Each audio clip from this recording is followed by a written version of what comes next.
but they do have a transfer offensive lineman coming in to watch practice. They start bowl practice, coming in to watch bowl practice on Sunday. Our phone number, 888-898-2525. That is the South Carolina Education Lottery lucky number for you here on Sports Talk. So feel free to join us. Pat Daniel is back at our Columbia studio. Chris Bergen is at the Berge Palace, and I am here in Myrtle Beach. So South Carolina hosting a bunch of transfer players, and the Gamecocks are going really heavily into the transfer portal, Chris, to try and replenish their roster, which is fine.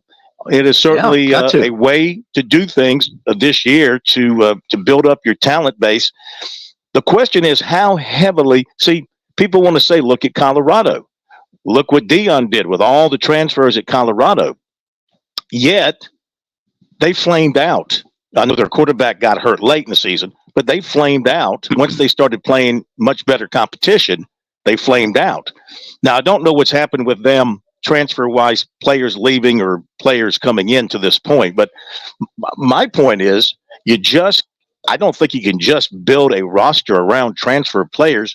You still have to recruit high school guys, good high school players, indoctrinate them in your program, keep them in your program, and develop those guys for the long-term health and strength of your program. And you say? I would agree with you about 5 years ago. I'm not so sure that holds true anymore, Phil, because as you pointed out, you've got to recruit high school kids and keep them in your program. How difficult is that becoming? Not just high school kids, transfer kids. I mean, look at Mario Anderson. Here's a guy who was at Newberry College 2 years ago, came to South Carolina, had a decent year behind a just horrid offensive line. I don't know how you could have expected him to be any better. And now he's getting visits at Texas and all these other different, name brands around the country because of what he was able to do at South Carolina, when the Gamecocks would have thought, hey, we brought you up from Division II. We gave you an opportunity. Hey, you should stay with us to finish out your career. And that's just not how it works anymore. I still think you've got to recruit high school kids. There's no doubt.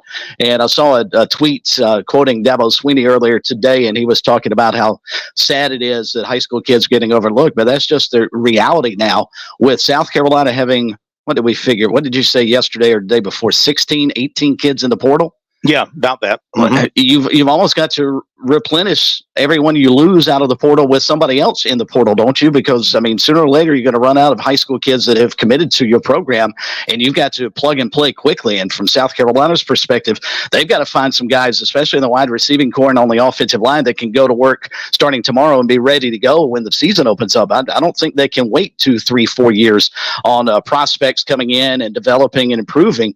If Shane Beamer wants to keep his job and maintain, the program going in the right direction, he's almost forced, I think, in some regard, to go into the portal and get guys that can help him starting next year. Absolutely. But what's confounding to me is let's use Mario Anderson as an example here now.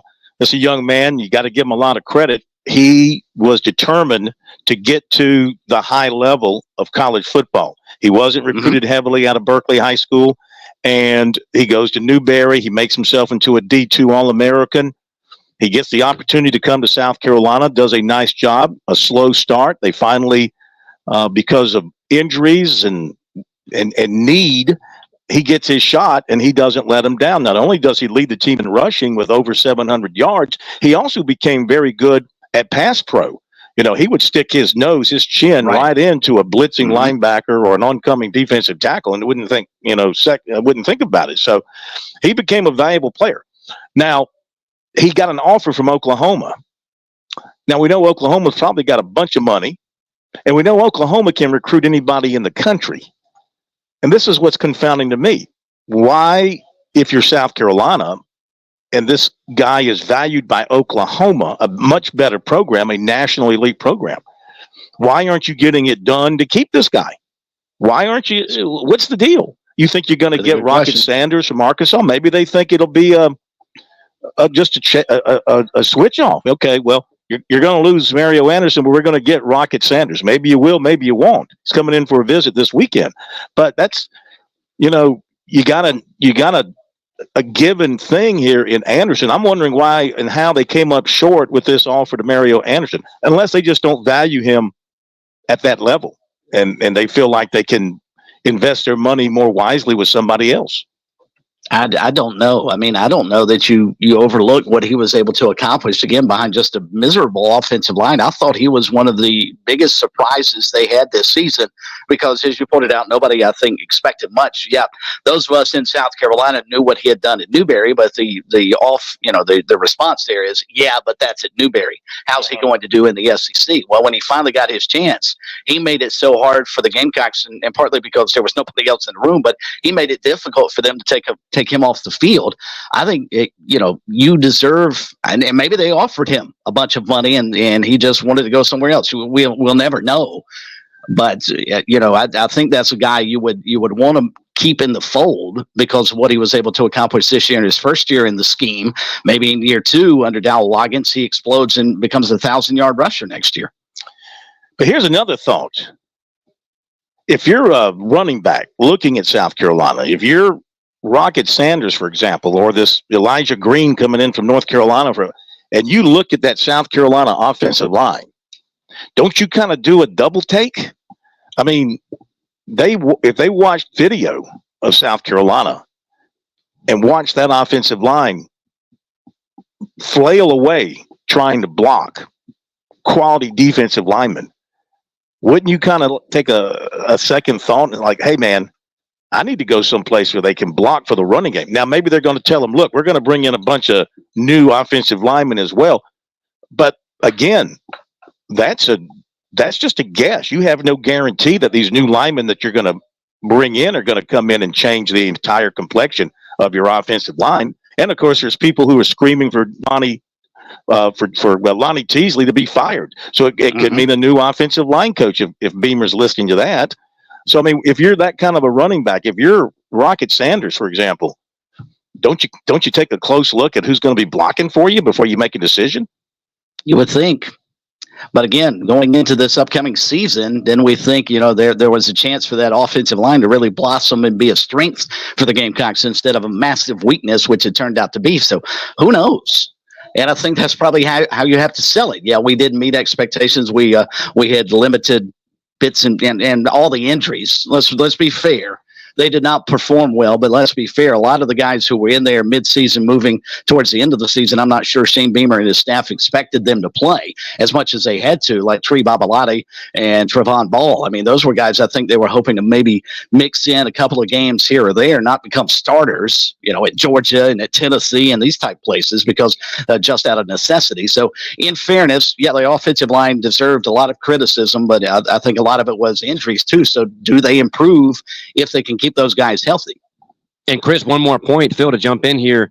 If Mario Anderson were to leave to go to an Oklahoma or some other school, that would be back-to-back years the Gamecocks lose their top rusher. Remember last year, or after the 2022 season, they lost their top 2 rushers in Marshawn Lloyd and Jaheim Bell to Southern Cal and Florida State, respectively.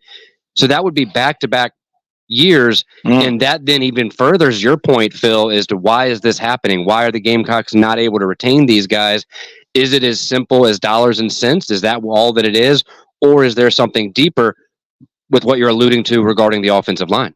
Yeah, exactly. You're right. Good point. Back-to-back years, yeah. You lose your leading rusher to transfer. That's not good. That's not how you build consistency. But those are major programs too. I mean, Southern Cal, Florida State, Oklahoma. So that also would, maybe I'm taking it a step too far, but then does it also come down to, is there a talent evaluation issue as well? Is there, now I realize Mario Anderson became the starter eventually, and maybe it took a little time to progress from Newberry to the SEC. Like, I get that. But if these guys are being let go essentially by Carolina, and maybe I'm wrong there, but that's the way it kind of looks, what is it that these other schools that I think we'll all agree to think of as equal, if not bigger name programs, Oklahoma, Southern Cal, Florida State, what is it that they're seeing in these guys that maybe the Gamecock staff is not? Yeah, exactly. And here's one more thought about this work in the transfer portal, John, too. What does that say about your recent high school recruiting? I mean, if you have to run off so many players, as the Gamecocks have done with a lot of these players, most of them, what I understand, or maybe a fairly large number, if not most, we're told to go look somewhere else. What does that say about your evaluation on the front end of high school recruits?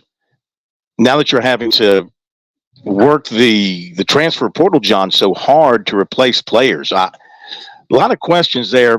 And South Carolina is not the only one. Don't get me wrong. They just happen to be the one in our backyard that does it more than anybody else. Clemson's sort of piddling around, and they're looking at a couple of offensive linemen, and who knows? They might look at a corner, maybe a receiver. Who knows? But they're piddling in terms of numbers. They're not going to do huge numbers. South Carolina's doing huge numbers.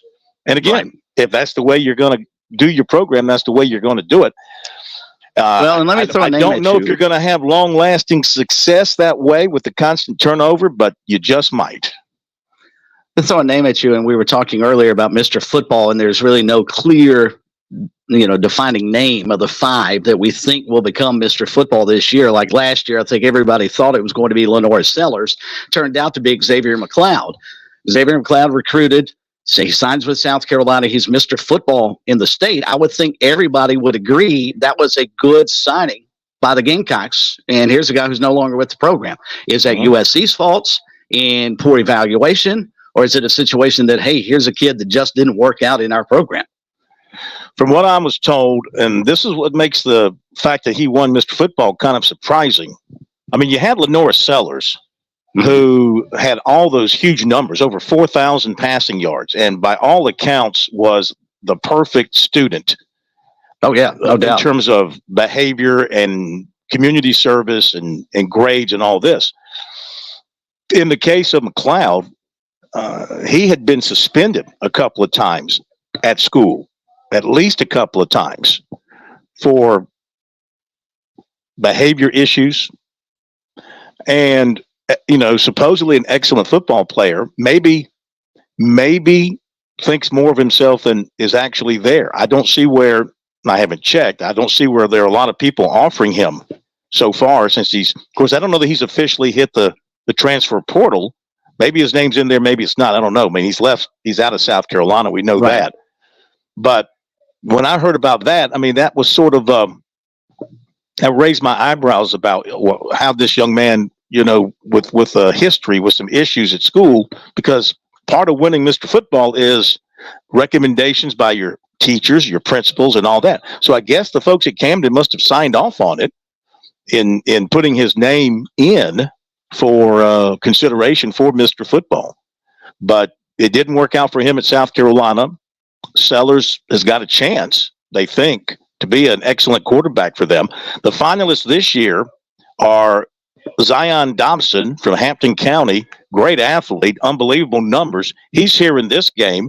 Avery McFadden from Hillcrest, another with tremendous numbers. Turbo Richard, really, really good running back from Northwestern who's committed to Boston College. Josiah Thompson, the big offensive tackle from Dillon, going to South Carolina. And Watson Young, big offensive lineman from Daniel, who's going to Clemson. So those are the 5, and this would be one interesting angle here. If Watson Young wins it, then we have a father-son combination winning Mr. Football, because many years ago, Kyle Young won Mr. Football coming out of Daniel High School. So that would be another angle. Non-skill position, if you will, winning Mr. Football too. Not That's quarterback, right. not running back, That's not right. wide receiver. Yeah. Yeah, they have not been the people who make this selection, and it's the most secretive group, I think, in the world. I mean, you probably know people who know the nuclear code before you can figure out who picks Mr. Football. I mean, that is such a well-kept secret. I don't have a clue. They're not afraid to go with a lineman, or a tight end or whatever they might have based on the information. Here's some numbers. Dobson, in his career, over 3,000 yards, and over 2,000 yards this year.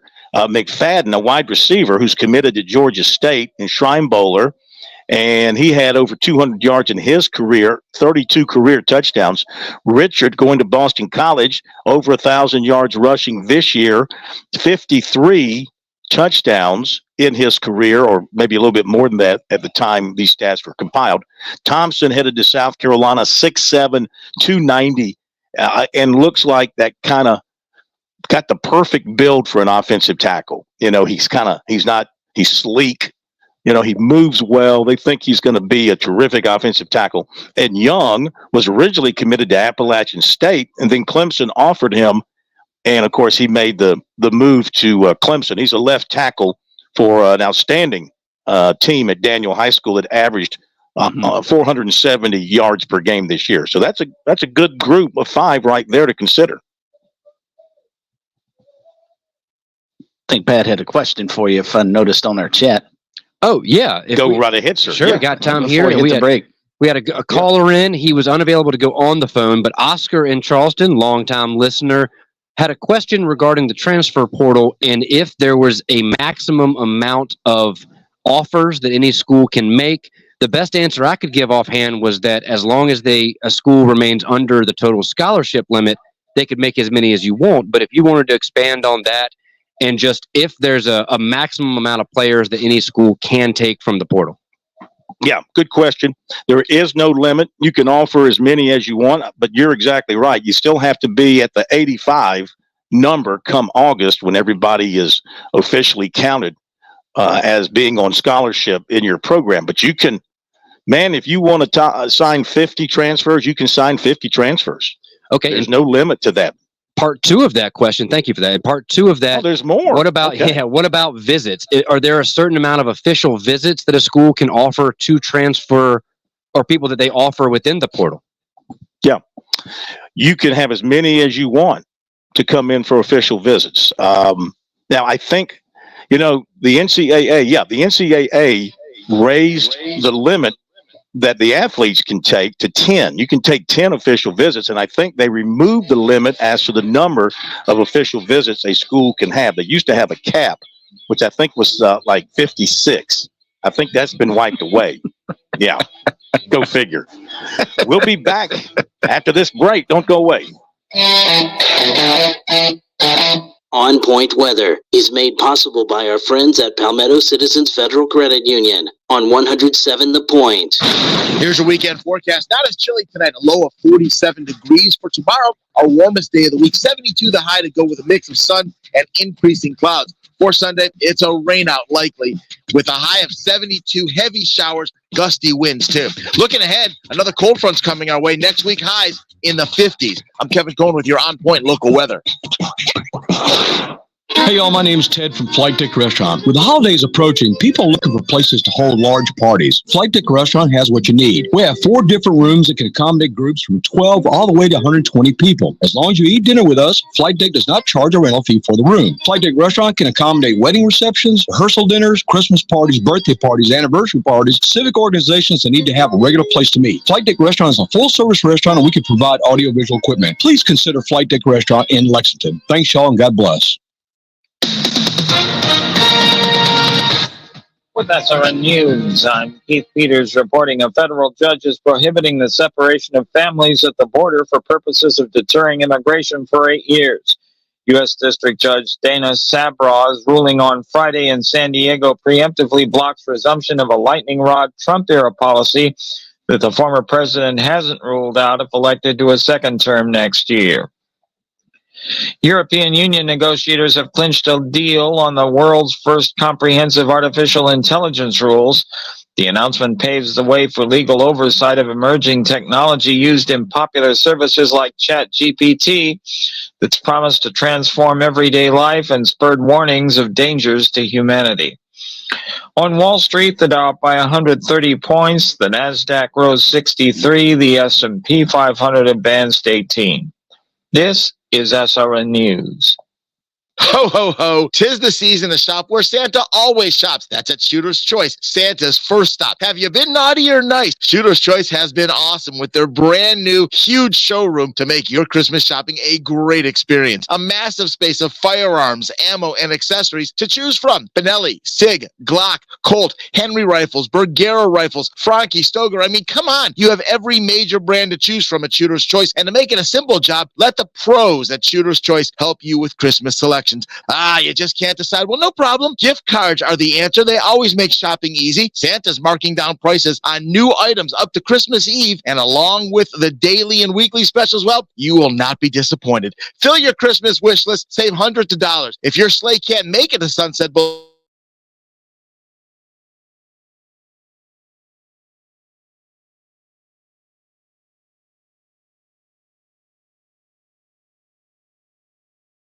Shooter's Choice. Dave Ramsey here. Do you want your money to work for you rather than you working for your money? Go see my friends at Palmetto Citizens Federal Credit Union. They're not a mega bank and have been serving the Midlands since 1936, offering good old-fashioned customer service and free services. They'll look out for your financial well-being. With 14 locations, check them out today at palmettocitizens.org. Federally insured by the NCUA.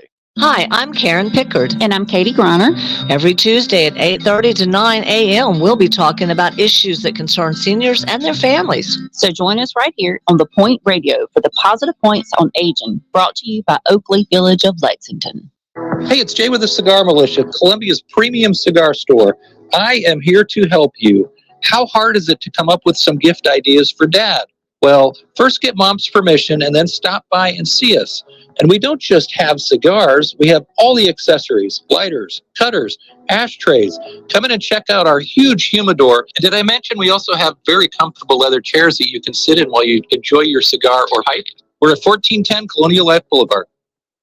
Game day, game day, game day. Be ready for game day with the monsters of the Mellow Mushroom Gridiron. Get to the line of Shroomage. Take the snap and order all your Mellow favorites, like fresh mouth-watering spring waterdough pizza baked on the stone, monumental hoagies, hot pretzels, wings, meatballs, fresh crisp salads, and over 100 beers from around the world. Dine in, order online, or call ahead for takeout. Then head to the game or the sofa.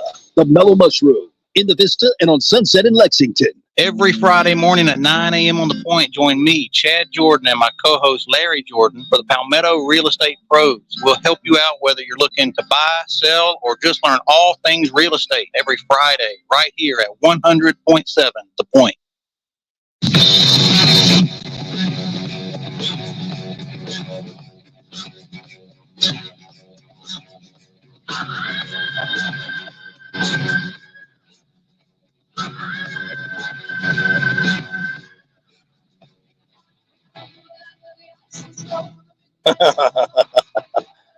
Okay, we're back. It is Sports Talk on the Sports Talk Media Network. It's a Friday night, a Founders Federal Football Friday night, because we've been talking football good bits.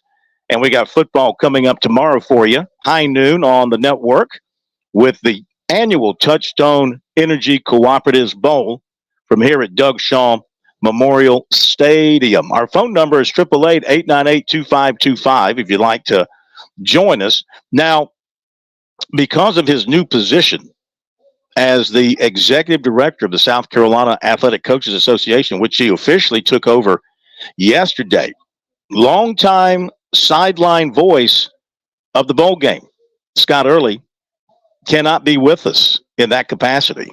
However, we have filled those rather large shoes with somebody who's got big feet, as we welcome in longtime high school football broadcaster Richie Altman to Sports Talk. And Richie will be working with us tomorrow on the sideline, and he is down on the field at Doug Shaw Memorial Stadium as we speak, watching everything that's transpiring in front of us as these athletes continue to go through it at the Joanne Langfit Underclassmen Challenge. Okay, Richie, do you hear me, man? No, I was crossing my fingers. Richie, are you with us? Okay, got to get back to that. That would be probably on my end. For some reason, we're not hearing him. I'll have to figure that out here in just a little bit. But he will be with us. I promise you, we'll have it worked out by game time tomorrow. But I hope to get him on from the field here while we're on the air tonight, so he can tell us about what's going on with this Joanne Langfit Underclassmen Challenge. Do we know the namesake is Joanne Langfit? Do we know why that name is attached to this combine?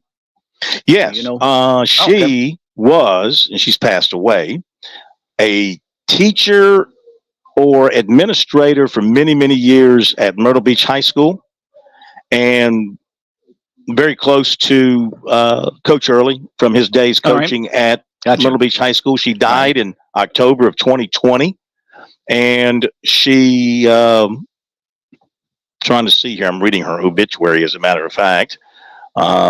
She worked in the school's athletic department for a couple of years, transitioning into the private sector.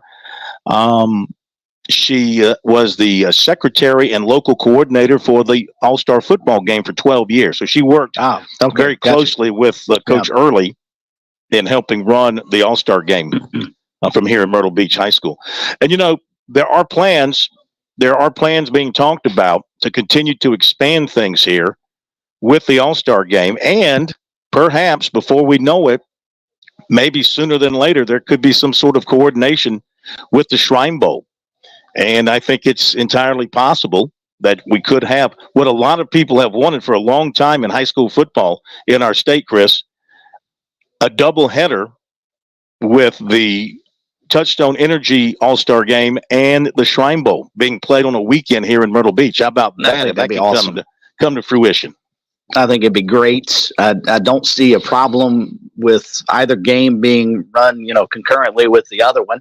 You'd have plenty of time to get in practice. Shriners could still go up to Greenville to the Shriners Hospital, and the folks down at the beach could still have the kids go over to their shopping spree at Target. There are so many great things about having it in the same location. I think ticket sales would go through the roof. Could sell a package where you get both games, and I'm sure Myrtle Beach would be all about that. The opportunity to have a bunch of people in our state and from North Carolina as well coming down for the weekend to Myrtle Beach, I think it'd be great. I really do. I hope that ultimately works out, and you could have it this weekend. Or go next weekend, maybe have an off week after the state championships to give everybody a rest, and then bring them down the Shrine Bowl normal week, which is next weekend, 15th, 16th. Mm-hmm. So, I mean, I think it'd be fabulous, and I hope it works out. I really do. I like that idea. Yeah. I think that they could really make a major celebration of high school football in South Carolina and include the folks in North Carolina as well. We'll see what happens with the Shrine Bowl moving forward. They've had some issues, I think, with their game, organizationally speaking, and maybe some financial things as well. I mean, look, we know the Shrine Bowl is a fabulous game, and it is an important game, and it goes to part of a great cause, which is raising money for the children's hospitals across the country. They unveil that huge check at halftime of the game every year, and who doesn't get choked up a little bit about that when you see it, and you see the king and the queen of the kids come out as part of the halftime festivities. So we know the Shrine Bowl needs to be healthy, and the Shrine Bowl needs to continue. But in conjunction with here, and with maybe some new people involved and some fresh ideas, both will benefit. Both can grow, and South Carolina can have a situation where we are second to none when it comes to having an all-star weekend. How about that? Let's just not let David Tepper get involved with it, or we'll lose both games. Yeah. The North-South game will end up going to North Carolina too. So keep him out of the mix. I think we can have a wonderful high school weekend if both the Shrine Bowl and the North-South game were held on the same weekend. I think it'd be wonderful. I've liked that idea for years, and I hope it does come to fruition here sooner rather than later. Yeah. Well, it's in works. It's in the works. Time will tell if it actually is going to come to fruition. I'm sure there's a lot of political stuff involved.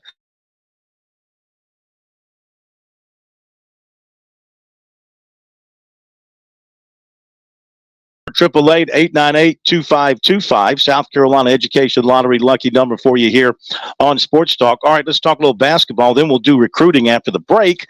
So tomorrow, Red Hot Clemson going up to Canada to play TCU in what will be a nice test for the Tigers up there. This is part of a Hall of Fame classic sort of. It's not obviously it's not a tournament. It's just a one-game trip up there, but it's part of a broader organization than just a single game. This is part of the 2023 Hall of Fame series. and it's going to be in the Coca-Cola Coliseum in Toronto. Okay, so where the I don't know Maple whether Leafs games and the are Raptors affiliated play. with that. I don't know. Is that the big arena? That's a great question. I don't know. But I'd forgotten. I didn't realize that TCU was off to as good a start as it is. I haven't heard much about them this season. It was almost like Jamie Dixon's team sort of fallen off the map, but they're playing very well. They're undefeated as well. So much like the game that Clemson played the other night against Carolina, they've got another team trying to improve and get to 8-0, and Clemson hoping to get to 9-0. Yeah, Tigers should be playing with a lot of confidence off that win. Look, I think so. They've gone to Alabama and they've won, and they beat an undefeated South Carolina at home. I think Clemson has proven itself very nicely so far this season and deserves the praise that they're getting. And, you know, that Brownell's done a nice job of scheduling this year because he's playing enough big schools and getting wins that if they don't just blow through the ACC, and if they're in the questionable area when it comes to selecting the field, if they're not the automatic qualifier, he's going to have enough quality wins if they win some of these games. I mean, they've beaten Boise State, they've beaten Alabama, they've beaten Pittsburgh on the road, they beat South Carolina. They're going to play Memphis, and that's the last real big one. They got Queens and Radford before they start the rest of their ACC schedule. So, I mean, if they win out, you know, those are some pretty good wins. Oh, and Davidson was an excellent win as well, and they beat UAB. So, if you throw UAB, Davidson, Boise, Alabama, Pitt, South Carolina, TCU, and Memphis, that's 8 credible games. And if you win them all, my goodness, that's going to set them in a great spot looking ahead to March. And as of today, they are number 1 in the country in RPI, according to Warren Nola. And they've got already, their strength of schedule is 12. As you pointed out, I mean, they've got some solid quad 1 wins, which, of course, has hampered them in the past. You know, don't have quad 4 losses. You get enough quad 1 wins to make up for it. They've done very well with scheduling. And Brad Brownell's team is playing really, really well. And heck, South Carolina's up at number 9 in the RPI, Phil. As we were joking last night, if the tournament started this weekend, we'd actually have both teams in. Without a question. And they would be relatively high seeds, too. I mean, Clemson right now would be sitting on that 1-2 line. Now, here's a flash for you. Tournament don't start this weekend. I know. And I'm hoping, though, right? We keep hoping. They both got, difficult schedules ahead when they get to league play. No doubt. Yeah. Okay. Let me see something here for a second. Stand by. Hello, 1 2 1 2. See? Okay. Dadgummit. All right, I'm talking to you from the field mic right now. Yes. Mm-hmm. So you hear me loud and clear. So I knew it was working. Pat sent me a nasty text message. I just asked why you didn't test it before we went live on the air, so we wouldn't be doing this. I did test it before I went live. But sounds like God's planning and preparation. Blow hard. I did test it, and I heard it working fine, but for some reason, we did not connect, but we're going to get connected here in just a minute. I just wanted to see checking 1 2 3, checking 1 2. Yes, this is working fine. Thank you very much. I know how to do electronics. That's how I got started with setting up this equipment. All right, let's run to the break, and we'll come back and do the recruiting report here on Sports Talk, catch you up on everything that has been going on today and what is going to happen over the weekend. You want to jump on board, 888-898-2525 is our phone number. By the way, if you're heading down here to the beach, make sure you take time out to go by and see Jimmy Smith and the folks at James Smith Realty. Let Jimmy show you some great properties. Maybe you're looking for something for a vacation in the summer, or maybe you want to buy something here at the beach. They have got their hands on a lot of different pieces of dirt all over the beach. 843-237-4246 is the number. Paulie'sVacationRentals.com. How you find them online. Jimmy Smith for your perfect beach getaway. Back in a moment.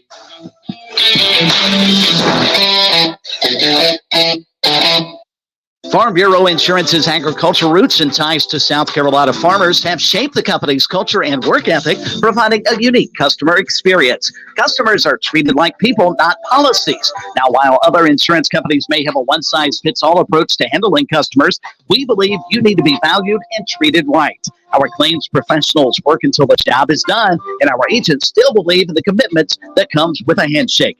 Call Buddy Bridges in Clinton and Lawrence at 864-923-2174 for all of your auto, home, and life insurance needs.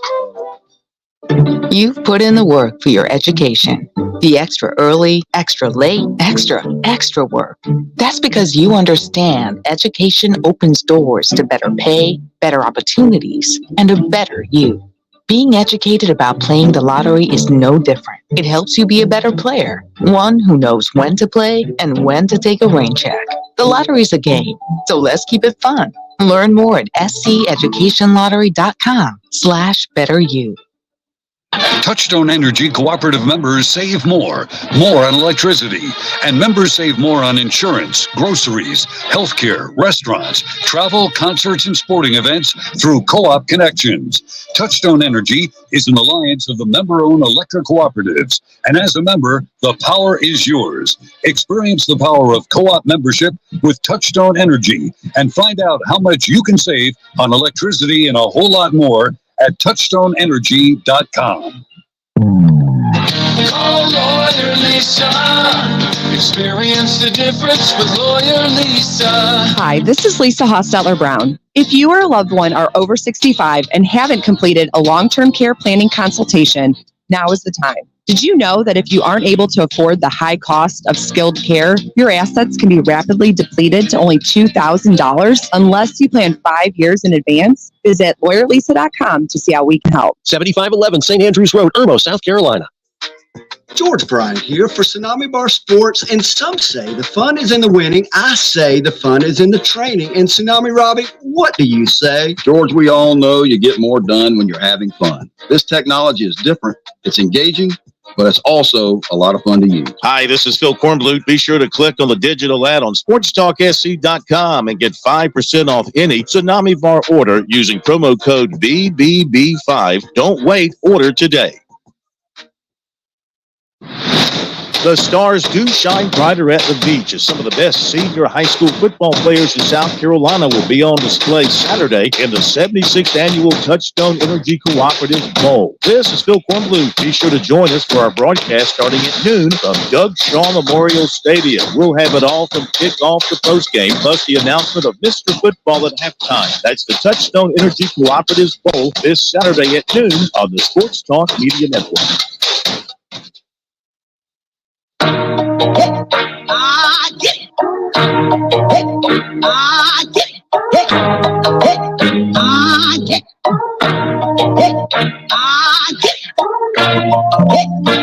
I get it. You ain't nothing but a... I guess we should mention the Clemson soccer team is playing in the national semis tonight against West Virginia. And we have a goal. Yeah, pretty one. Let me hear you say goal. How would, if you know, you're the play-by-play guy. If you were doing soccer and somebody scored, how would you call it? Well, first off, trust me, I would not be doing soccer because unfortunately I have no idea about the game itself. I would make a fool out of myself. So, but there was a very nice goal just a moment ago by the Tigers, and they've got a 1-0 lead. I'm telling you, those guys are going to win the national championship. Was this expected? Were they supposed to be this good? I don't remember preseason polls. I think they were, Pat. Weren't they the preseason favorite in the ACC? Yes, I believe just don't so. remember back in August, but listening to their coaching staff, a couple of weeks back when I was up at Clemson for Dabo's press conference, they felt like their roster was constructed well enough to win the ACC, and he said if you can win the ACC, you can win a national championship. And I think Coach Noonan is starting to bear out here. Yeah. Okay. Well, hey, natties are hard to come by no matter where you get them. So there's no doubt. They are to be cherished if you happen to get one. Let's do the recruiting report because, hey, these schools are recruiting players and they're hoping to win national championships with them. Our recruiting report here on Sports Talk is brought to you by our good friends over at Seawells. And today was a big day at Seawells. It was a roast beef Friday. I would love to have been there. Pat, did you make it by there to get your dosage of gravy and your tonnage of roast beef? I did not. I unfortunately had something else come up. I was not able to get there today for lunch, but I'm sure it was fantastic over at Seawells. I'm sure the good people there had lots and lots of roast beef, fried chicken. What else was it? Fried pork chops, all the veggies and salad bar your heart can handle. And that banana pudding is always something else. Pat, you need to rethink your priorities. You cannot allow life and work to get in front of gravy from Seawells. Yeah, What's you're wrong right. with you? Well, sadly, I wasn't going to say it on air, but it was a funeral. Unfortunately, my godmother passed away. Shout out Libby Munn. Sorry to hear terrific woman. You make me feel very, no, you're fine, but feel very blessed to be here to have been her godson. She was terrific, but it was a very nice service. But that was at 1:00 today over at St. John's in Shandon. So I was not able to make it to Seawells, but I'm sure it was a great time for all involved.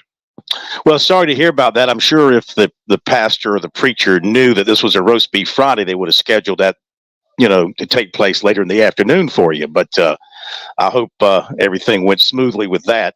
And you'll get back there. You're gone next week, right? You're going to Detroit? Close. I'll be up in the Northeast. I'll be visiting some friends. I'll be up, but I will be away for a bit here all week. But I will be back the following week. Okay, cool. So don't forget, for the best in the catering business, that too is Seawells. Their website is SeawellsCateringSC.com, and their phone number 803-771-7385.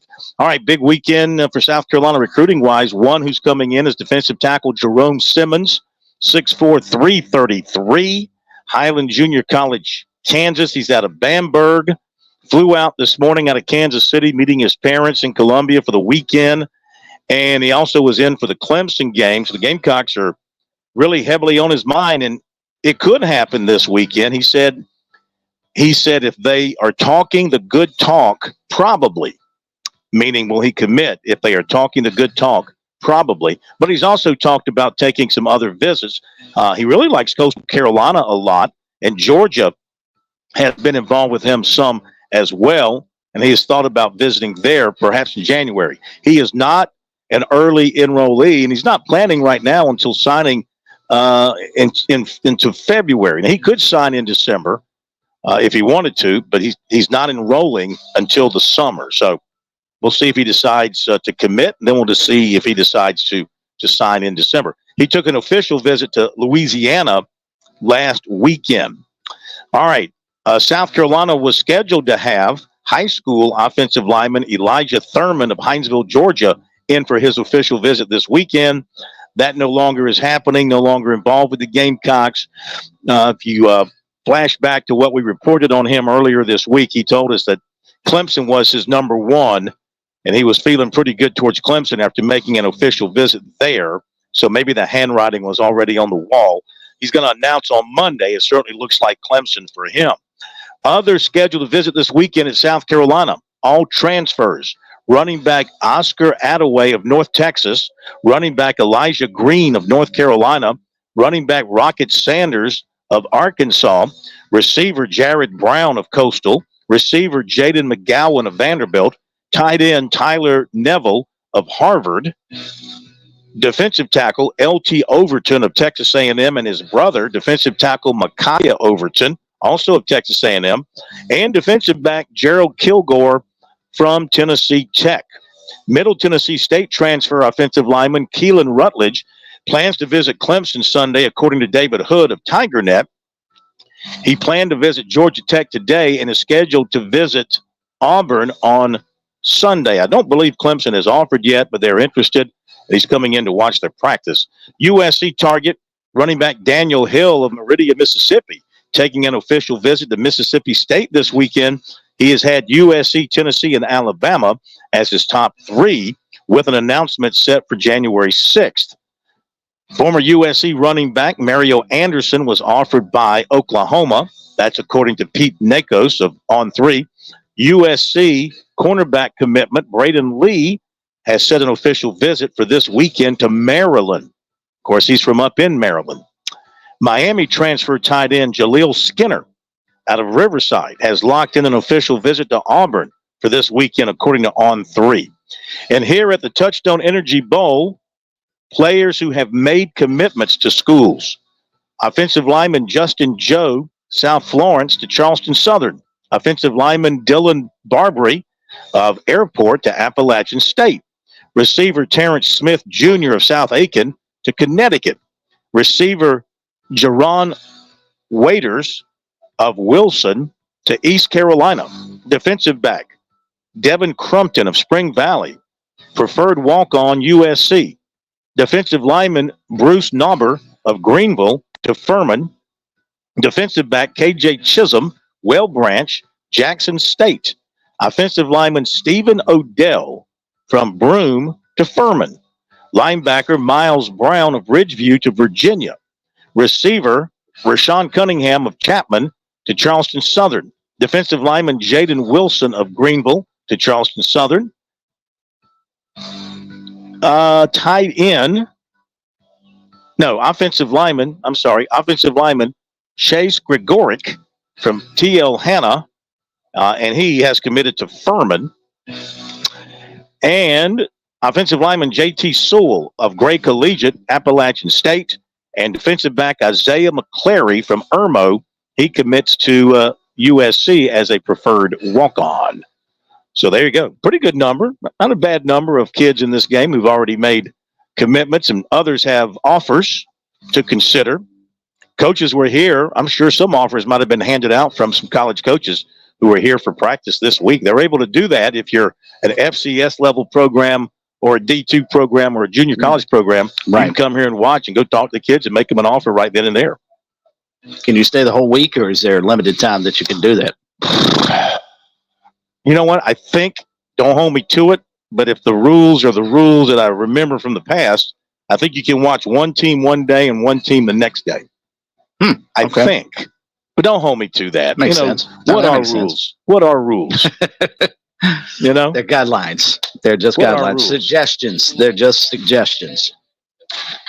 I'm in a booth that has lights that go out on you after X amount of time.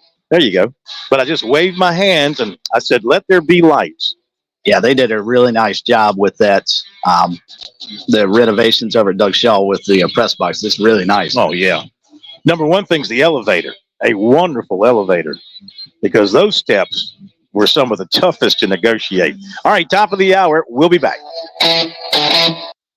By the way, before we do what's supposed to happen here, thank you for pushing the button. I thank you. Programming thanks you. America thanks you. WQXL Columbia, W264DF. From the Bart Fireside Studio, the solution for keeping you warm this winter. This is 107 The Point.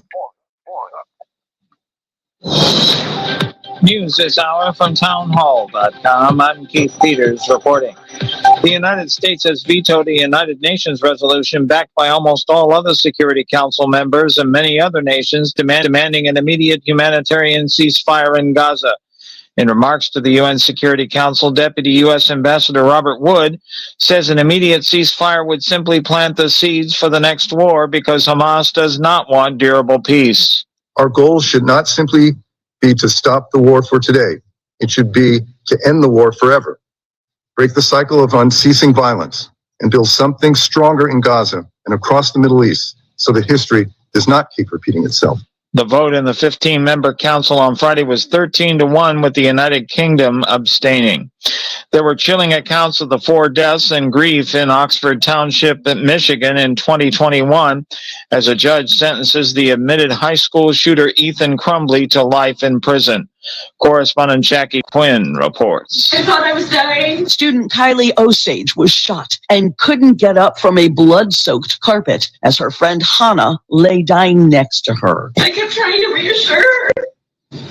Mother Nicole Beausoleil, on not being a parent, reunited with her child that day until she had to ID Madison's body. I was not allowed to touch my own daughter. I was not allowed to hold her hand and just let her know I was there. And teacher Molly Darnell shot in the arm. I have firsthand knowledge of how you disregard and devalue human life. The defense fought for Crumbly, hoping his, quote, sick brain might someday be fixed. I'm Jackie Quinn. On Wall Street, the Dow up by 130 points. The NASDAQ rose 63. The S&P advanced 18. Crude oil up $1.89 to $71.23 a barrel. More on these stories at townhall.com. Relief factor, pain relief that's natural, pain relief that works, and pain relief that attacks the source of the pain. That's the experience of tens of thousands of Americans who are taking Relief Factor right now. See their incredible video endorsements at relieffactor.com and then order your 3-week quick starter pack for just $19.95. That's less than $1 a day. Find out if it can work for you like it works for me by ordering your 3-week quick starter pack today. Relieffactor.com, relieffactor.com. Be the next success story. Hi, Rhett Rasmussen of BestHotGrill.com. Step up your grilling game with our Solaire portable infrared grills. Our compact everywhere is a favorite of RVers and trailer pullers. Solaire Infrared provides the quick sear for bar marks and texture needed to properly finish sous vide. Use a portable alongside your larger conventional grill to create an instant sear zone and more juicy and flavorful food. Learn more at BestHotGrill.com. Affordable, powerful, portable infrared grills at BestHotGrill.com. Bible. Russian President Vladimir Putin will seek another presidential term, correspondent Charles de Ledesma reports. Putin has moved to prolong his repressive and unyielding grip on Russia for at least another 6 years, announcing his bid for the presidential election next March that he's all but certain to win. Putin still commands wide support after nearly a quarter century in power, despite starting an immensely costly war in Europe that's taken thousands of his countrymen's lives and provoked repeated attacks inside Russia, including one on the Kremlin itself. Putin announced his decision after Friday's Kremlin Award ceremony. I'm Charles de Ledesma. Actor Ryan O'Neal, who was nominated for an Oscar for the tearjerker story Love Story and played opposite his precocious daughter Tatum in Paper Moon, has died at the age of 82. News and analysis at townhall.com. I'm Keith Peters reporting. On Point Weather is made possible by our friends at Palmetto Citizens Federal Credit Union on 107 The Point. Here's your weekend forecast. Not as chilly tonight, a low of 47 degrees. For tomorrow, our warmest day of the week, 72 the high to go with a mix of sun and increasing clouds. For Sunday, it's a rain out likely with a high of 72, heavy showers, gusty winds too. Looking ahead, another cold front's coming our way. Next week, highs in the 50s. I'm Kevin Cohen with your On Point local weather. As a kid, you dreamed of being a firefighter one day. Now, the opportunity is yours. Answer the sound of sirens. Live your dream. Become a part of a team, a family. Visit scvolunteerfire.org to find out more.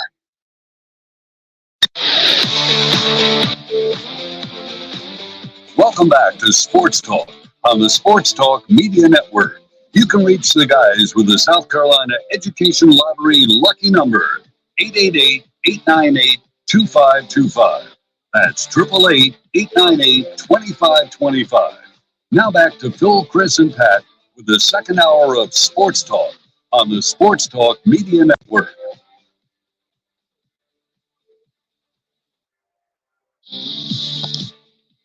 Welcome back, everybody. Sports Talk on the Sports Talk Media Network on this Founders Federal Football Friday night, the absolute last one in South Carolina for this year. Phil Kornblut, Chris Bergen, and Pat Daniel. We are here at the stadium in Myrtle Beach. Dave Shaw Memorial.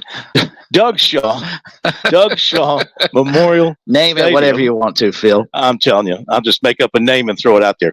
Well, of course, we lost Doug Kingsmore this week. Mm-hmm. The man for whom the Clemson baseball stadium is named for. His name is Doug. This is Doug Shaw.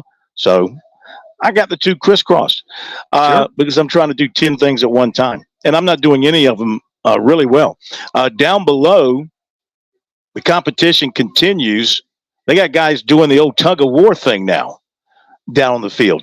Teams against teams pulling on the rope. That's pretty cool. Watching these guys go back and forth against one another. All right, our phone number, 888-898-2525. Love to hear from you before we get down to the bottom of the hour, and then we'll have birdies, bogeys, and biceps with George Bryan and Robbie Thames. Keith and Camden, you're with us tonight here on Sports Talk. Welcome in. How are you? Hey, Phil, Chris, Pat. Hey, Keith. How you doing, sir? Keith?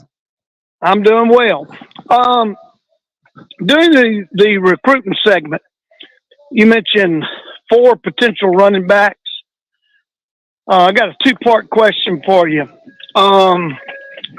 Will there be another opportunity for the press where Beamer has a press conference where y'all get to ask your lovely questions? That's the first part. And if so, and I'm sure they have their reasons, but why? I am just dumbfounded that we're looking, and I get it, for transfers, but I go back to the kid at Midland Valley, and you mark it down, they let that kid go, and then you see where he goes and how well he does, assuming he stays healthy.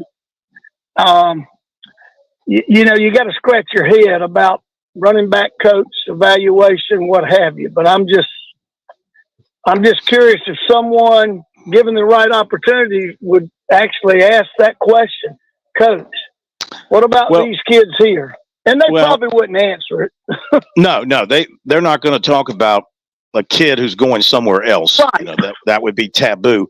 And like I've said before about this kid from Midland Valley, Dunbar, who had a heck of a year, and a lot of people like him, and they're stupefied as to why the in-state schools didn't recruit him. But all I can guess is that they've evaluated him and they've looked at him every which way, in person, on film, and they've just determined that they can go after other players that they like more. I mean, that's part of the deal of evaluation and procuring talent. Look, NFL scouts get it wrong every day too.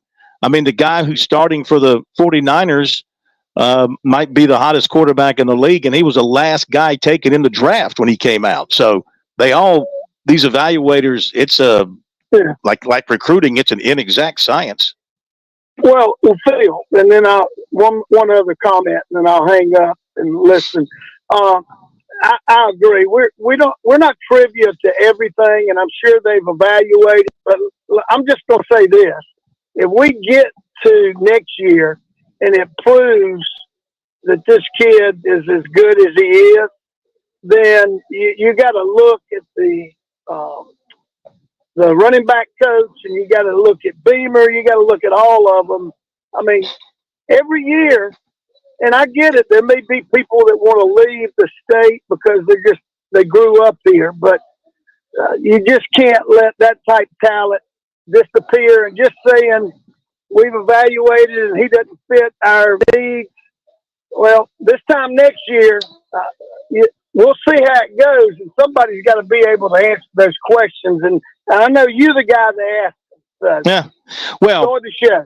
Here's the other thing, and thank you very much. You can always get him in the transfer portal, John, in a couple of years. I mean, you might not have him today, but you might have him tomorrow. You know, who's to say? Who's to say? He might go to West Virginia. He's visiting there this weekend. Travion Dunbar visiting there this weekend, and who knows? He might end up at West Virginia, somewhere else. But if he becomes, a real hot commodity, he might decide, hey, you know what? I'd like to go back closer to home and put his name in the portal, and you'll have a chance to get him on the rebound, on the flip-flop. So nothing is secure anymore when it comes to college sports. You know, you talk about transferring the good and the bad and all that kind of stuff, but look at the South Carolina basketball team. Okay, I think people are pretty happy with them, right? No doubt, no doubt. You look at that lineup, I mean, you got 4 transfers and 1 recruited high school player in the starting lineup right now. So Lamont Paris was able to piece together. And now Michi Johnson's been in the program 2 years, so that's a positive. He just wasn't a one and done. He came and he stayed for a couple of years, but he still was a transfer. None of these guys were originally recruited to South Carolina to play basketball, but they got him on the rebound out of the portal, John.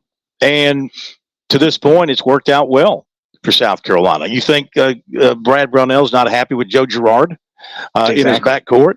So when I think basketball, you only need about 2 or 3 impact transfers. It's not like football where you need about 10 to really make an impact on your program. And Phil, going back to something Cliff Ellis said on Wednesday about the transfer portal, I'll give you a perfect example. Tomorrow, Coastal takes on Wofford. Each team is missing a key component of their team playing at South Carolina. Ibrahim Adiba from Coastal, BJ Mack from Wofford, both now at South Carolina. Mm-hmm. You're exactly right. And that's exactly what Cliff Ellis was talking about, especially at that level, the mid-major level. You get players like Adiba. You get a player like BJ Mack. You coach them. You bring them in. You train them. They improve considerably. And then all of a sudden, Power 5 team finds them, says, they might look good on my roster.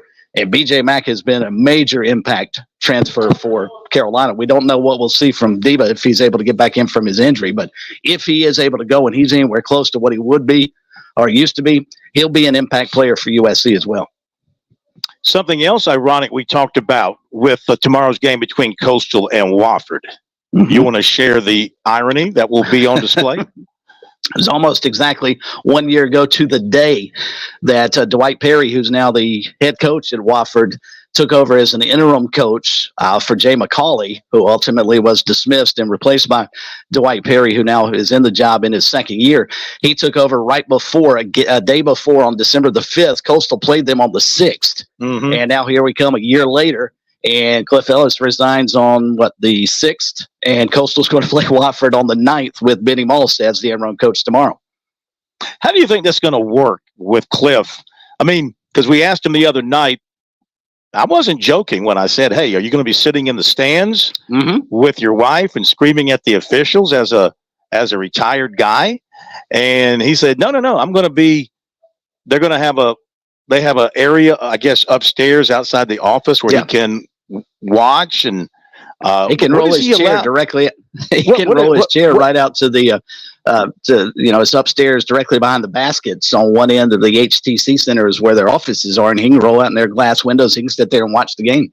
What is he allowed to do, though? Can he go down at halftime? Can he do anything like, hey, this is what I observed? Or you mean like as a since he's no longer a coach? Yeah, that's a great question. I don't know. Yeah. Can he sit up there like we know Jim Harbaugh probably did with Secret Service microphone and was able to talk to his assistants and tell them what to do during games? I don't think he wants to do that, though. I mean, I think he made it very clear that this is Benny's program moving forward. He will help when necessary, but I think he just wants to go sit and watch and observe and probably not sit in the stands. Coaches hate to sit in the stands because all of us who think we are coaches tell them what the team's doing wrong. They don't want to deal with that, so he can go upstairs and seclude himself and sit and watch the game and not be a burden. I think in some regards he probably doesn't want to be a burden on Coach Moss either. If Benny truly is going to take over the program, he's got to cut the cord and let him, spread his wings a little bit. And it's not like Benny Moss has not been a head coach before.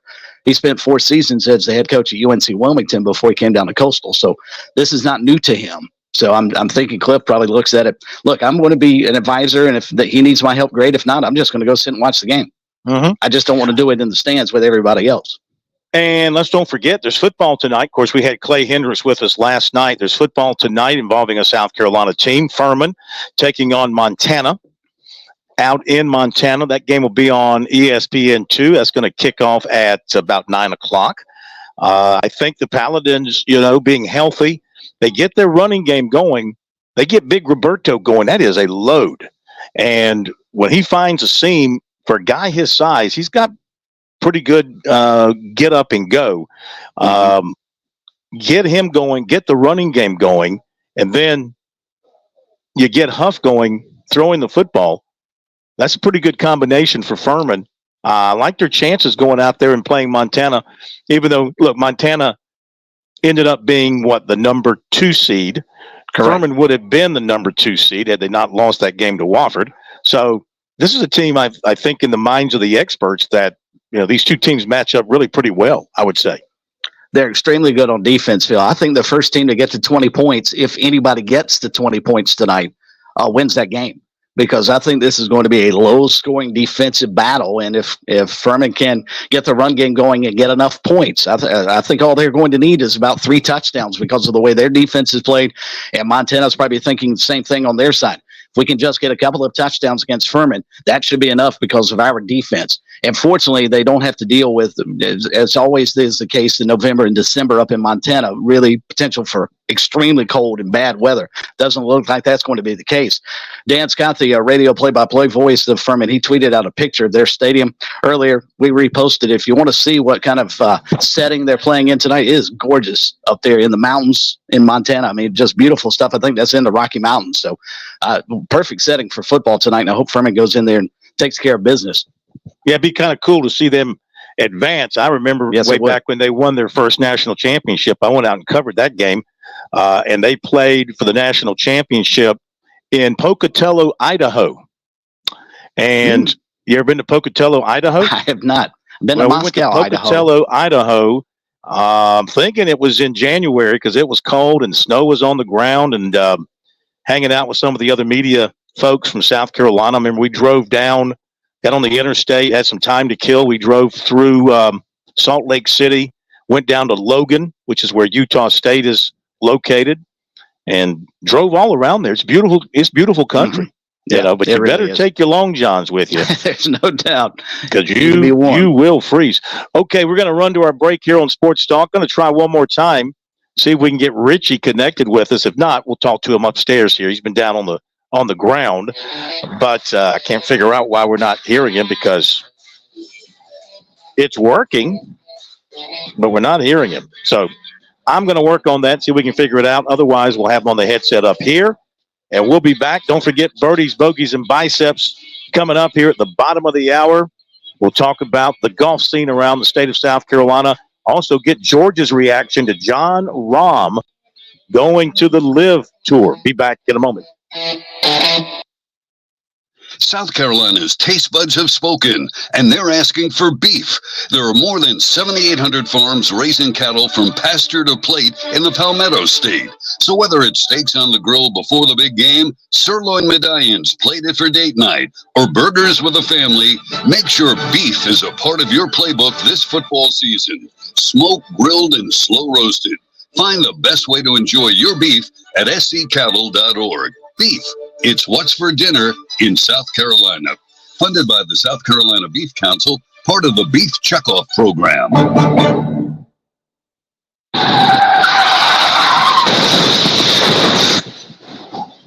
I'm attorney Jim Corbett. That's the sound of a big hit on you and your car or truck. I've been an attorney for more than 30 years, helping people who get injured in car wrecks and truck wrecks. If you have serious injuries, call Jim Corbett, 803-765-2968, or email me at jim@jimcorbettattorney.com. That's CORBETT. I don't get paid unless I recover for you. Jim Corbett Attorney, for your best recovery from a big hit, 803-765-2968, or jim@jimcorbettattorney.com.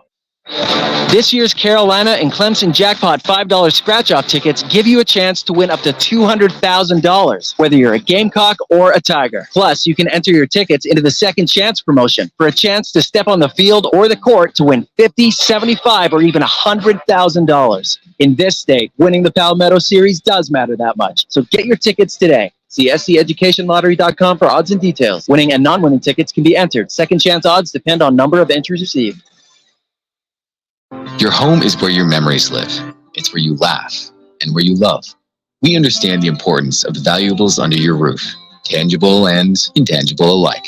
So no matter what's around the corner, we'll be there, offering you and your family the support that's made Farm Bureau Insurance a trusted name for nearly 70 years. You deserve more. You deserve a promise. Learn more at scfbins.com. Call me, Alex Satterfield, at 803-749-9171 for all of your Midlands insurance needs. We're with Major Billy Downer of the Department of Natural Resources. Major Downer, it's the fall in South Carolina. That means it's deer season. What do people need to know about? That's right, Phil. It is deer season. We always want to remind hunters to identify your target. Know the identifying features of the game you're hunting. Make sure that it's a deer before you take that shot. When walking to and from your stand in low light, use a flashlight so that no one will mistake you for a deer. For more information on hunting safety and more information on deer season, listen to our show on Wednesday nights on the Sports Talk Media Network.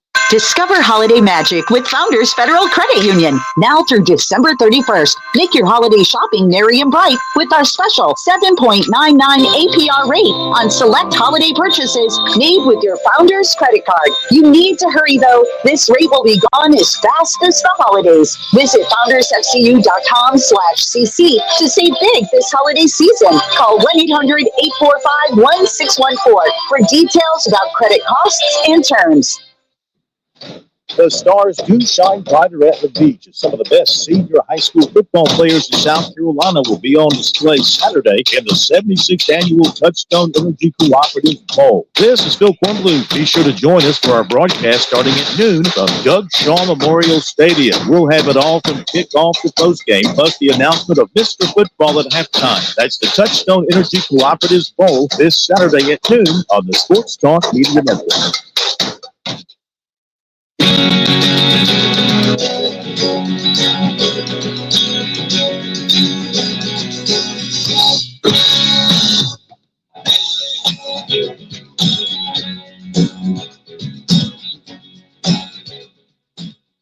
All right, Richie's up here with us. Good call by Chris to just have him sit up here with us for a few minutes so I can introduce him. But he needs no introduction to many people in the state. Welcome into Sports Talk. Hey, guys. Appreciate you having me. Man, you're a trooper. Appreciate you hanging out down there. What did you learn about what was going on below us here, the Joanne Langfit Underclassmen Challenge? You learn anything from anybody? Well, I realize we got 75 young athletes out here that are ready to step up to that level to be a senior next year, right? I mean, to see what we were able to get on this field from all over the state, not just in Myrtle Beach, not just Charleston. We go all the way up to Walhalla in that area. There's a lot of dudes. We got a lot of guys, and hopefully we can keep those guys in state, right? If you're a state guy like me. But I realize that 707, there's a lot of talent flying around the field. And, of course, there's a lot of rivalries within the kids there that, they had to kind of put that away, right? Because some of these kids don't like each other on Fridays. But tonight, they're all best friends. So 707 was big. They got dodgeball down the hallway. On the other side of the field, that was big. Then you look at, I believe they had tug of war. I mean, where'd that come from? There's some kids down here eating some chicken wings or some chicken fingers. I don't know if that's a competition. It just seems like there's an opportunity. Scott and the guys here have done a great job really promoting this event today and all week long. It's been a great week for me. I can tell you that. Yeah. You get the feeling the kids down there really having a good time. Looks like they're handing out some awards and stuff right now. Yeah, I don't know if that's awards or chicken fingers. Oh, okay. Yeah, there's a player with like so happy. Yeah. They definitely are in a good place. And they all got here today. A lot of these kids got here today. And you could just see these kids light up like Christmas, right? They all walked in and they're fist bumping one another. I mean, they've seen each other in these combines all year. But to get here, you had to be selected out of the 75 guys. Yeah, high schools. There's over 300 high schools in our state. So you do them. I'm 60. That's a lot of people that are watching instead of playing this game here tonight. And even tomorrow is the same story.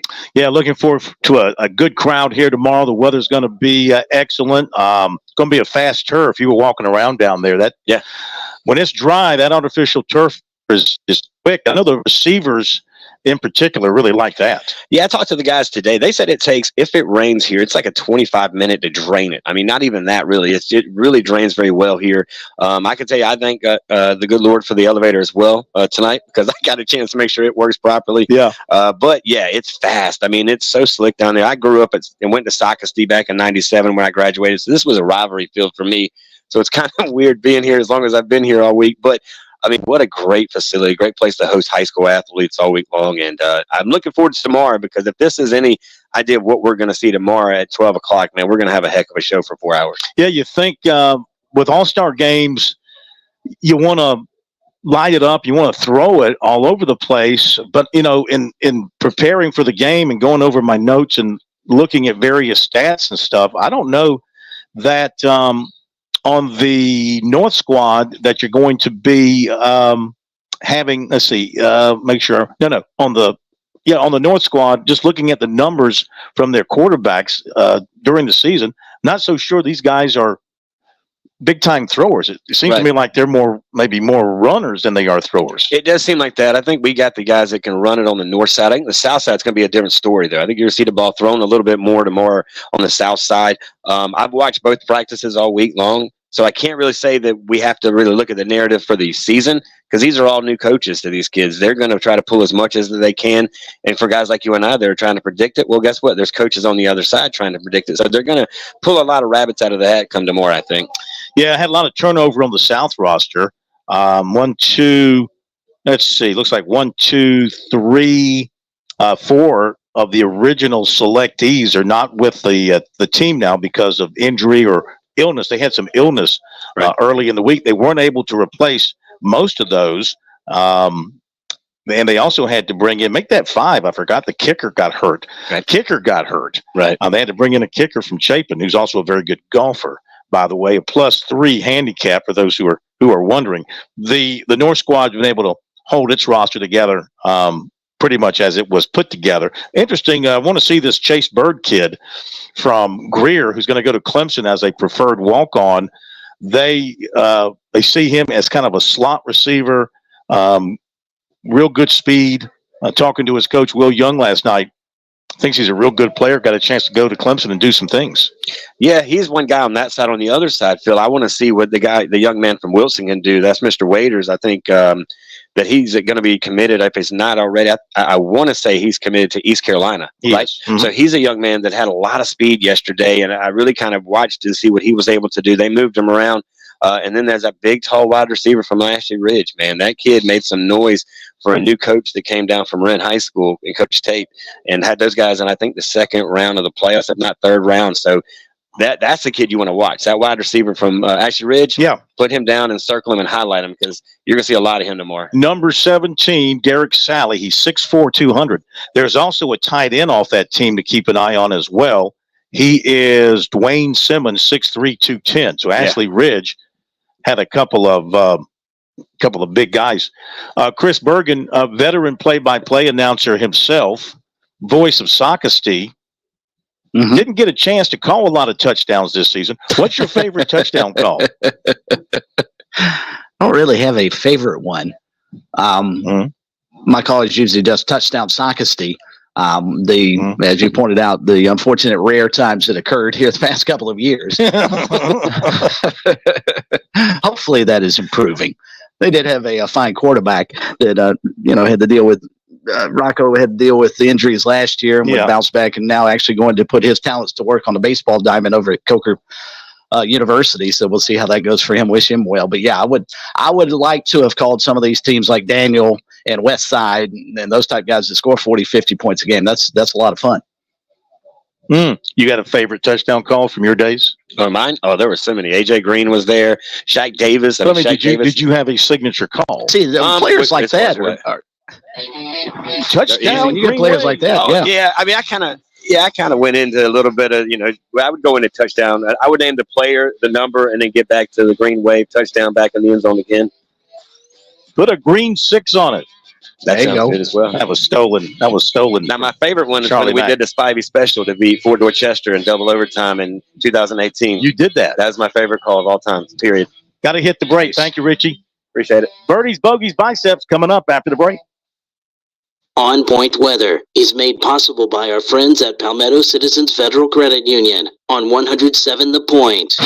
Here's your weekend forecast. Not as chilly tonight, a low of 47 degrees. For tomorrow, our warmest day of the week, 72 the high to go with a mix of sun and increasing clouds. For Sunday, it's a rain out likely with a high of 72, heavy showers, gusty winds too. Looking ahead, another cold front's coming our way. Next week, highs in the 50s. I'm Kevin Cohen with your On Point local weather.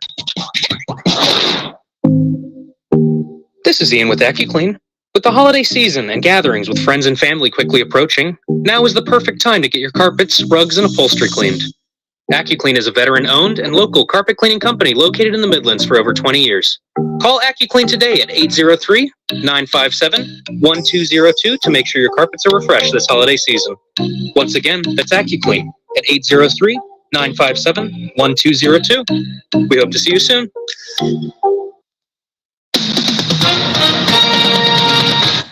With SRN News, I'm Keith Peters reporting retiring Congressman Kevin McCarthy, the ousted House Speaker, says he is endorsing Donald Trump for president.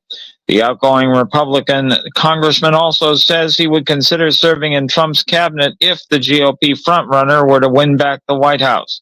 McCarthy and Trump have had a rocky relationship, but always seem to patch things up.